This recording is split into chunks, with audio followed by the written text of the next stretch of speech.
It's beautiful, it's coastal, it's a bit of a hidden gem, and the locals like it that way. But it's time to let this Rhode Island red rooster out of the bag and reveal our mystery main streets and back roads. It's just 60 miles from Boston, and with enough stone walls to guide you there and back, we are in Little Compton, Rhode Island.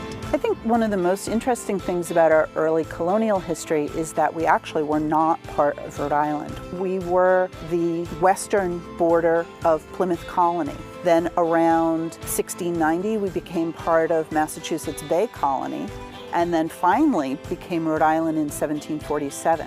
To revisit our clues, we booked a Little Compton Adventures bike tour. But first, one final mystery. Where's our guide? Hi, Erica. This is Dan from Little Compton Adventures. I'm currently in Keukenhof in the Netherlands, enjoying an adventure across the Atlantic. I left you in the capable hands of Judy Melanson, a long-time resident of Little Compton. Let's head out. Let's go. First up, we return to Hope Alpaca Farm, where the clues were hidden in plain sight. So your wife's name is Hope? Yes. But the farm is not named after Hope? No. The wife? She decided to name it that because of the state flag of Rhode Island. And it's the Hope flag with the anchor. Other clues here were a bit more fuzzy. We have Richmond, Metacomet, Kingston. Anything in Rhode Island, we'll try to name them. No Little Compton yet? Not yet. Oh, you need a Little Compton. I know. It has to be the right one. Got it. While Bill and Hope wait for a Little Compton-worthy alpaca, we continue on, past the town common and the clues buried there. And this is set up like Massachusetts towns that have a central burial ground. Also, because there were so many Rhode Island people in the town, they set up small family cemeteries on their farms. Little Compton has 46 cemeteries.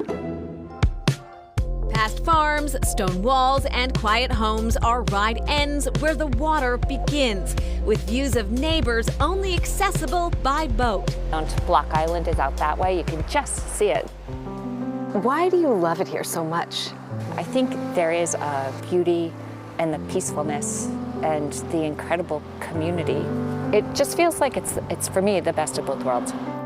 While my guide offers a compelling argument for why Little Compton is a mystery worth uncovering, Marjorie O'Toole of the Little Compton Historical Society hopes that your exploration won't end at the beach. We've done a really good job telling a lot of Little Compton stories, but as we entered a new century, one thing that was really glaring is that we were really only telling the story of upper class white people in Little Compton. And we have to do better than that. And that means women's stories, children's stories, and most especially the stories of people of color.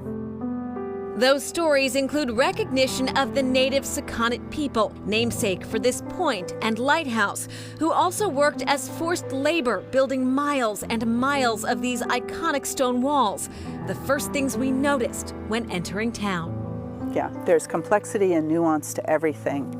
And in this century, at this time, the audience is ready to hear and accept those nuances.